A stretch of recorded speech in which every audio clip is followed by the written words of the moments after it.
Well বন্ধুরা, এই সপ্তাহে অক্ষয় কুমারের যে নতুন হিন্দি সিনেমা রিলিজ হয়েছে যার নাম সারফিরা। আর আপনাকে জানিয়ে রাখি, এই সিনেমাটি 2020 সালে রিলিজ হওয়া তামিল সিনেমা সূর্য অভিনীত সরাইপাট্টুর রিমেক। কারণ তামিল সিনেমাতে যে ডাইরেক্টর ডাইরেক্ট করেছিল সুধা কাঙ্গারা, সেই ডাইরেক্টরই সারফিরা সিনেমাতেও ডাইরেক্ট করেছে। তাই তামিল সিনেমাটি যারা দেখেছে তাদের কাছে এই সিনেমার কাহিনী নতুন নয়। তবে সারফিরা সিনেমার প্রতি একটা বেশ ছিল, কারণ রিমেক সিনেমাটি অক্ষয় কুমার কি করতে পারে সেটা দেখার জন্য। এই সিনেমাতে সাধারণ এক ব্যক্তি আছে ভীর নামে, যে এয়ারফোর্সেও ছিল। তার স্বপ্ন সাধারণ মানুষকে খুবই কম খরচায় এরোপ্লেন চাপানো। এর পিছনে একটা পারিবারিক ঘটনাও আছে। এবং সিনেমার প্রথমেই যে নায়িকা, তার এন্ট্রি আছে রাধিকা মদন ওরফে রানী, যে একটা ভিখারি চালায়। তবে সিনেমার আসল ঘটনা ভীর কিভাবে খুবই কম খরচায় সাধারণ মানুষকে, খেটে খাওয়া মানুষকে প্লেন চাপানোর সুযোগ করে দেয়। এই রাস্তায় ভীরের সামনে কি কি বাধা আসবে। এখানে ভিলেন রূপে আছে পরেশ রাওয়াল, যে চায় না গরিব ও বড় লোক একসঙ্গে প্লেনে চাপুক, যার ফলে পদে পদে বাধা আসে।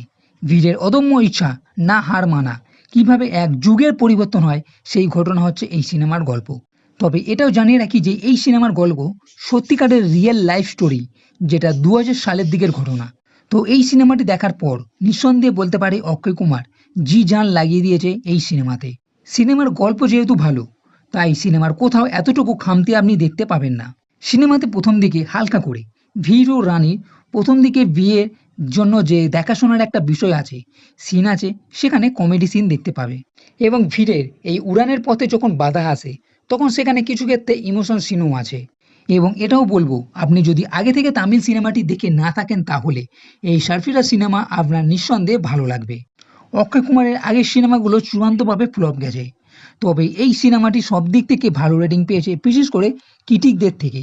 এবং যতদূর জানা গেছে, দর্শক মহলেও এই সিনেমাটি সাধারণ যারা দর্শক তাদেরও বেশ ভালো লেগেছে।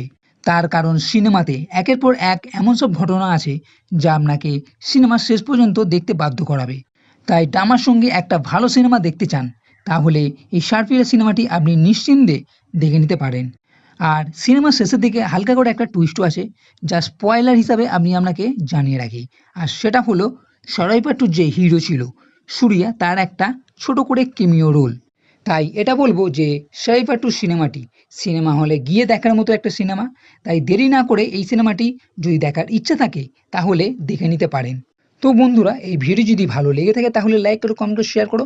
আর এই চ্যানেলটি সাথে পথে কখনোই ভুলবে না। এই ভিডিও দেখার জন্য ধন্যবাদ।